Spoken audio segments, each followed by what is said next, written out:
treta interna na Alpine. Verstappen com altíssima chance de ser campeão mundial no próximo GP. Chefe da Red Bull faz sérias críticas contra Sérgio Pérez. O estranho momento da Mercedes no GP do Japão. O único momento de dificuldade que Max Verstappen teve no GP do Japão. A opinião de Norris sobre a Red Bull e a FIA de olho na brecha que a Red Bull usou no GP do Japão. As principais notícias do dia no mundo da Fórmula 1 para você agora aqui no Treta F1. Direto e reto, vamos lá.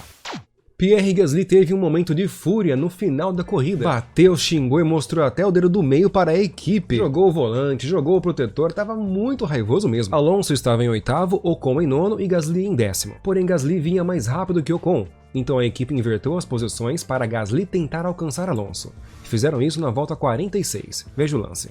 Pronto, Gasly passou. Porém, Ocon só aceitou ceder a posição para Gasly se Gasly, de fato, conseguisse alcançar Alonso. 6 voltas depois, Gasly não conseguiu alcançar Alonso. Então a equipe obrigou Gasly a devolver a 9ª colocação para Ocon. E ele fez isso na última volta antes de cruzar a linha de chegada. Ali na frente é o Ocon passando e indo embora. E depois disso, Gasly ficou extremamente furioso. No final da corrida perguntaram para ele o que aconteceu, se ele ficou furioso, frustrado. Ele tentou desconversar e disse que foi um mal entendido, que não entendeu muito bem, não tem nada para falar muito sobre isso. Na classificação dos pilotos, Gasly é o 11º colocado com 46 pontos e Ocon é o 12º com 38 pontos. Mesmo assim, Gasly não ficou nada satisfeito. A missão dele era clara, ultrapassar Ocon para alcançar Alonso. Não conseguiu, então vai ter que devolver a posição. Mas ele não gostou de devolver a posição.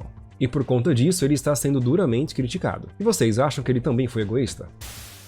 Max Verstappen tem altíssima probabilidade de ser campeão no próximo GP. Aliás, só por curiosidade, vocês sabiam que atualmente Max Verstappen com 400 pontos e Pérez, que é o segundo colocado, com 223, mesmo convertendo o sistema de pontos de todos os campeonatos da Fórmula 1 desde 1950 para os padrões atuais, a diferença do segundo para o primeiro é de 177 pontos. Isso dá o equivalente a 7 corridas de vantagem. Ou seja, Max Verstappen poderia deixar de correr em 7 corridas e, somente se Sérgio Pérez vencer as 7 corridas, conseguiria alcançar Max Verstappen. Esta é a maior diferença do primeiro para o segundo colocado da história da Fórmula 1. Por esse motivo, Verstappen pode ser campeão já no próximo GP, que é o do Qatar, logo nessa semana, caso ele chegue em 6º colocado na corrida sprint. Sim, no dia 6, 7 e 8 de outubro tem o GP do Qatar e vai ter corrida sprint. Na corrida sprint, os 8 primeiros colocados pontuam. Então, Max Verstappen pode ser campeão mundial ou tricampeão mundial antes mesmo da corrida oficial. Que coisa estranha, né? Mas o que não é estranho é a sinceridade de Max Verstappen sobre o resultado dele no GP do Japão. Verstappen venceu a corrida com facilidade, ficando a quase 20 segundos do segundo colocado Lando Norris. Que, diga-se de passagem, a McLaren teve um desempenho excepcional. Já já vou falar mais sobre isso. Max Verstappen comentou qual foi a única dificuldade dele. Foi somente, abre aspas, na largada, onde ele distracionou, derrapou um pouquinho e com isso as duas McLaren colocaram lado a lado dele. E olha, que defesa fenomenal que o Max Verstappen fez nessa ocasião. Ele jogou o carro para a direita, no caso aí da sua tela, lado esquerdo, para se defender da McLaren que vinha por dentro. E depois, ao avistar a outra McLaren que estava por fora, ele deu uma guinada no volante para dar um chega para lá, justamente para poder fazer o approach, o apex da primeira curva à direita. Com isso, ele conseguiu entrar na curva em boa velocidade. A McLaren, que estava por dentro, o ângulo muito fechado, não conseguiu fazer a aproximação da curva, por isso, tirou o pé e ficou para trás. Agora, essa outra McLaren que passou lado a lado com o Max Verstappen foi Lando Norris, conseguiu fazer a primeira curva do lado do Max Verstappen, mas estava por fora, portanto, não conseguiu sustentar a briga. Este ângulo é ainda mais legal, olha só. Max Verstappen viu que largou mal, já foi se defender da McLaren por dentro. Por fora chegou outra McLaren que quase bateram, deu aquela guinada e já conseguiu se defender e concluir a curva para a direita por dentro, saindo na vantagem. Este foi o único momento difícil da corrida para Max Verstappen, só porque o carro dele patinou um pouco. O resto foi de boa, segundo ele mesmo.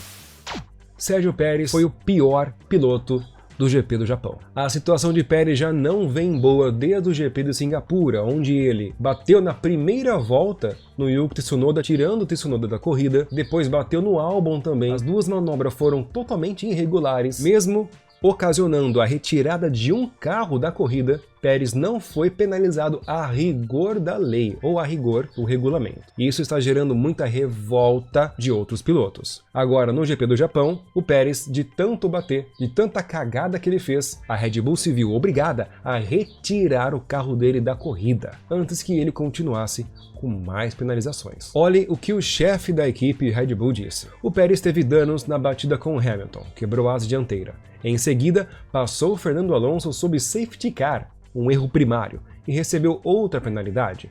Depois, ele saiu um pouco otimista demais do pit lane, e aí recebeu outra penalidade. Portanto, a única coisa decente que conseguimos tirar foi não levar uma penalidade para a próxima corrida no Qatar. Mas é justamente aqui que mora o perigo e a revolta de outras equipes. Após a equipe Red Bull ter recolhido o carro do Pérez para o pit stop, várias voltas depois, a equipe liberou o carro para a corrida, ele deu 2 voltas e retornou para o pit stop. A equipe fez isso para o Pérez cumprir uma punição no GP do Japão. Caso contrário, ele receberia esta punição na qualificação do próximo GP. Ou seja, mesmo após a equipe ter oficialmente retirado o carro de Pérez da corrida, a equipe colocou o carro de novo na pista, sob grandes riscos de acidentes, pois estava muitas voltas atrás, não tinha nenhuma competitividade para fazer isso. Contudo, eles fizeram apenas para se livrar de uma futura penalização para o próximo GP. Pérez, que já vinha sendo alvo de críticas de especialistas, outras equipes e pilotos, por conta da direção perigosa dele, depois dessa manobra da equipe Red Bull,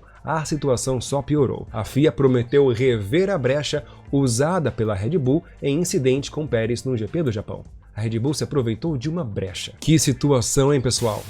A Mercedes também se envolveu em polêmica no GP do Japão, uma polêmica muito parecida com a da Alpine, entre os próprios pilotos da equipe. Logo no começo da corrida, Russell e Hamilton travaram uma batalha que parecia ser a decisão de um título, muito perigosa por sinal, pareciam que iam bater.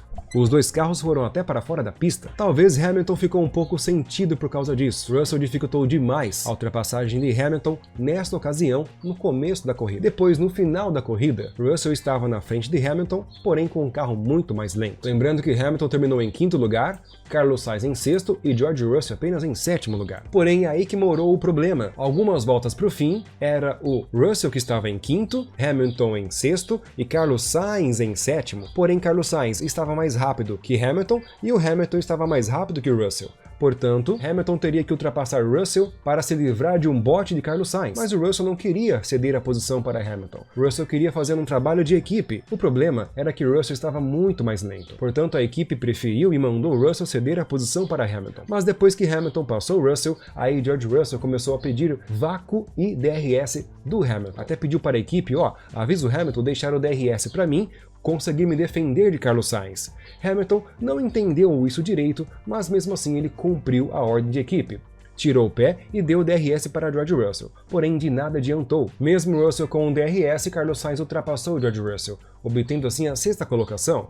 A partir daí, Russell começou a reclamar, dizendo que a equipe foi muito ruim com ele, que a equipe não sabe trabalhar em equipe, pois a equipe estava favorecendo só um dos pilotos, e etc. Hamilton ignorou isso, deu o pé e conseguiu garantir a 5ª colocação, Sainz em 6º e Russell somente na 7ª colocação. Enquanto Russell criticava a equipe por não fazer um trabalho de equipe, Hamilton também criticava a equipe justamente por fazer um trabalho de equipe. Pois é, Hamilton não gostou que a equipe pediu para ele tirar o pé para dar DRS para Russell se defender de Carlos Sainz.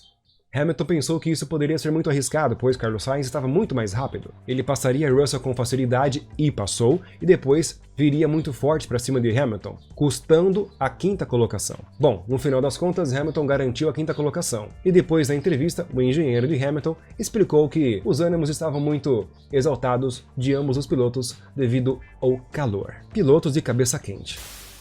E para finalizar nossa notícia, McLaren. Antes, não esqueça de você deixar o like nesse vídeo e compartilhar para os amigos. Principais notícias da Fórmula 1 para você, padrão Treta F1, sempre com propriedade na informação. Lando Norris, pessoal. Norris comentou como foi a corrida dele e da equipe. É claro, foi ótimo. P2 e P3. McLaren foi a equipe que mais pontuou no GP do Japão. Com a 2ª colocação de Norris e a 3ª colocação de Piastri, McLaren fez 33 pontos. Se compararmos com Aston Martin, que é logo a 4ª colocada, com 221 pontos, no GP do Japão, a Aston Martin fez apenas 4 pontos. Agora vamos analisar, amigos. A Aston Martin tem pontuado muito pouco nas últimas corridas, e a McLaren tem pontuado muito.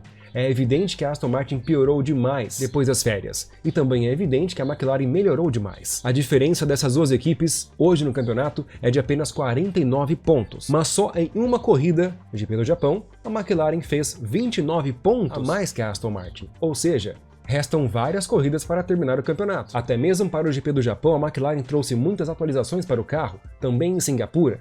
O contrário da Aston Martin, que começou um carro muito bem nascido, muito bem projetado no começo do campeonato, mas se estagnou, trouxeram pouquíssimas atualizações, enquanto Ferrari, Mercedes e principalmente McLaren atualizaram bem mais que a Aston Martin e atualizações com muito mais eficiência. Paralelo a isso, nós temos a dupla de piloto da McLaren, que é a mais promissora do grid, enquanto na Aston Martin é uma equipe de apenas um piloto só, podemos dizer. Além do GP do Qatar, nós temos depois Estados Unidos, México, Brasil, Estados Unidos de novo e Abu Dhabi. Você acha que a McLaren consegue ultrapassar a Aston Martin em qual desses GPs? Comenta aí.